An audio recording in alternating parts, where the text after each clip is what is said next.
Hi everyone, this is Cathy from Whole Home and Body Health, and today I have another car video for you.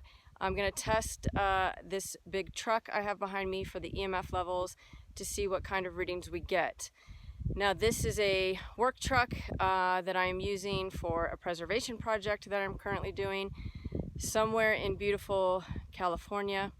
I am in an extremely remote location, as you can tell. So we're completely off grid, so I should have no interferences here as far as the readings go. But the truck I have is a Ram 2500 2018 pickup truck. So that is what we're going to be testing. And the meters I'm going to be using are my standard meters, my NFA 1000 for the electric and magnetic fields, the just a basic AM radio just to see what kind of dirty electricity I get, and then my Safe and Sound Pro for the radio frequencies. So I'm just going to do a baseline here to see what kind of levels I'm getting before the car is even on. So I do have some cell signal here. It's about 10 to 30 microwatts per square meter, so I just got a spike of 50 there. Not as high as I normally get in a city, but there is a little bit. And then magnetic fields, no, electric. This is electric. 0. It's moving around a tiny bit just because I'm moving it, the meter itself, if I move the meter. But that I read that as 0 electric fields.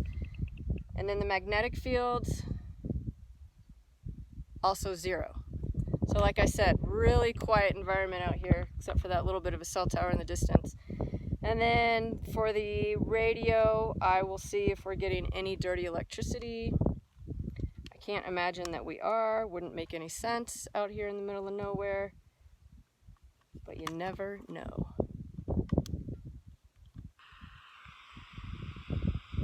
So that's the normal static I would expect to hear.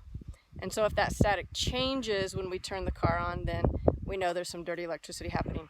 So now let's jump into the car and drive it around, and we'll see what we get. And here's just a better view of the truck. It is a big old Ram Dodge truck. So let's see what we get. Okay, let's start with the dirty electricity. And I'm gonna pull the antenna out here. All right, so the car is not on. So we'll see what happens when I turn it on here. It's a little bit of interference actually. I think it's from my phone that I am using to film this, which is turned off. It is from the phone, but it is turned off. No cellular signal, Bluetooth, or Wi-Fi. But just the mechanics of the phone itself looks like it has a little bit of dirty electricity. But let's see what happens when I turn on the ignition.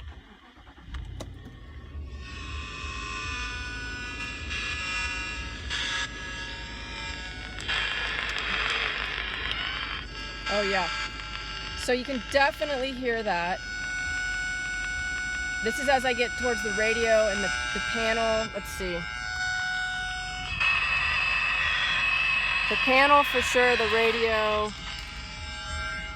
If I get underneath the cab, hard to see. Not much, a little bit in the middle console here.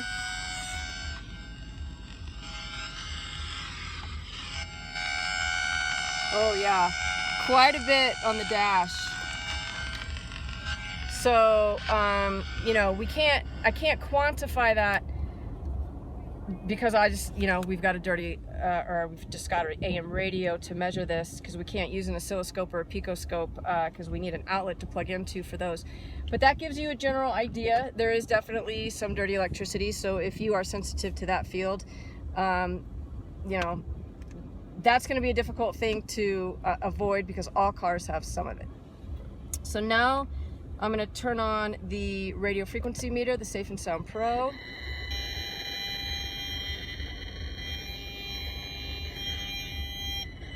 So that's the Bluetooth. I can hear the Bluetooth signal. So that cell tower you hear right now That's Bluetooth. And I'm getting up to 300 microwatts per square meter. Now, I'm guessing it's because of this media console here. This media console, no devices are connected. But let's see, sometimes there can be a paired device. And if there is a paired device, it's going to continue to look for it. Yes, right here. See that? So somebody has been in here and they have paired their device. The phone is not in here. This is probably my coworker. The phone is not in the car, but since it has been paired, it is still emitting. There it is. And it's 300, 500 microwatts per square meter. Now Bluetooth, oh boy, 1,400 microwatts per square meter. Now I know personally for me that Bluetooth is one of the ones that affects me the most. I can't feel it right now per se, but over the course of a day, if I've had a lot of exposure, I can. And so I want to avoid that. So I'm gonna try to delete the device. Yes, I want to delete it. I'm deleting it in the settings. It is gone. No, I do not want to pair a phone. Okay, so it is gone. And let's see if we get that signal again. Now my coworker's probably not gonna like me for that. But as you can hear, that Bluetooth signal is now gone. So that's excellent. That worked. So I just got a spike, but it may have been because of the car driving past me. So I'm going to sit here for another minute just to make sure that that Bluetooth signal is gone. And I was getting it about every 5 seconds, so I'm feeling pretty confident about that. So all I've got left now is that little bit of cell tower in the background. So that's a great thing that this truck allows you to turn off the Bluetooth. Basically, the Bluetooth is gone if there's no device connected to it. That's excellent. That's what we want.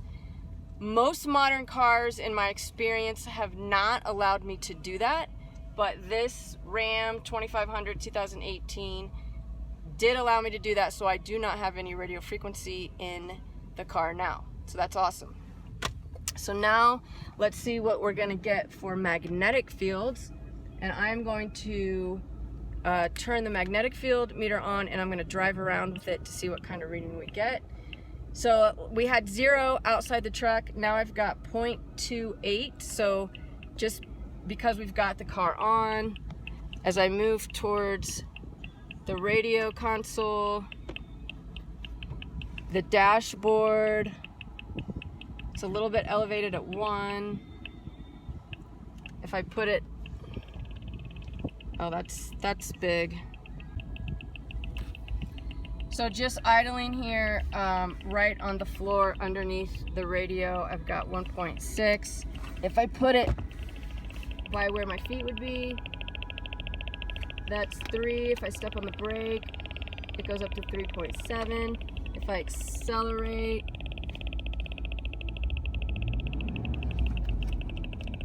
it varies. So that's obviously high. Let's see what happens if I put it on the passenger seat. 0.5 down near the passenger's feet. 2, 3, just increased to 3. Now if I put it in the back seat,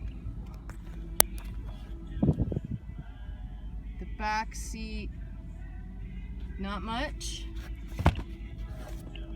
And on the floor, I've got 0.2, not much. If I accelerate, 0.2. And I can't really get on the floor back here, but behind the driver, 0.5. So pretty low in the back, so that's great. Now I'm gonna drive the car a little bit and see if we get any kind of elevation or any change. So I'm driving around, and there isn't really any change on the magnetic field reading. Still elevated where my feet are, between 2 to 4 milligauss. Still 0.5 to 0.6 on the driver's seat. Still around 2 to 3 in the middle console here, and around 1 on the dashboard. So relatively the same whether I'm driving or not. Relatively low for a pickup truck, but of course we want that we ideally want our milligauss reading, our magnetic field reading, to be below 1, and of course, and it's elevated in all the places the driver would be. So if you're a passenger, you might do okay in the back as far as the magnetic fields go, but the driver's side, maybe you want to shield that. You know, may or may not work, but it's possible because we are elevated here up to 4 milligauss at the driver's side. Okay, so now we're going to do the electric field measurements, and so I am parked. I will do this both parked and while driving. I'm not going to be able to show you a really close-up view while driving because that would be dangerous, but I can see the numbers and I can let you know what they are. But while I'm idling, this is what we've got. On the passenger side, we've got about 2 volts per meter. That's quite low. If I put my foot on the brake or on the gas, it slightly increases. If I put it on the floor here, I've got about the same. Not too bad. Now I'm gonna move it to the console, to the driver's side here. Alright, the console's 7, down by where my feet would be for the driver. 1 to 2, if I turn on the brake, if I accelerate, maybe 5 or 6 volts per meter. Not all that high actually, considering. Next to the radio, the dashboard, the steering wheel, all relatively low. Back seat on the passenger side, and then the back seat on the driver's side.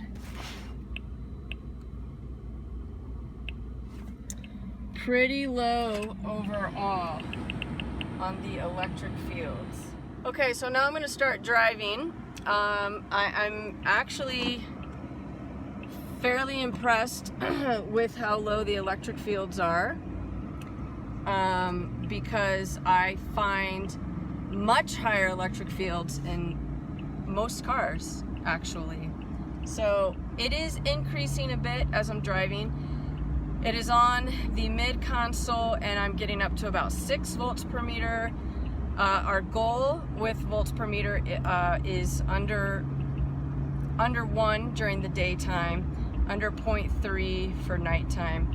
But again, for a car, for a big truck like this, it's actually lower than I would anticipate, getting up to about 11 volts per meter now. So that's somewhat elevated, but in my own vehicle, my Toyota Sienna minivan, I get pretty high to the 30s and 40s, which is much higher than I would like. So this number is obviously much lower than that. I'm going to try to stop and move this around to see what other readings I can get. Okay, so I drove around for a little bit with that electric field and moved into different spots.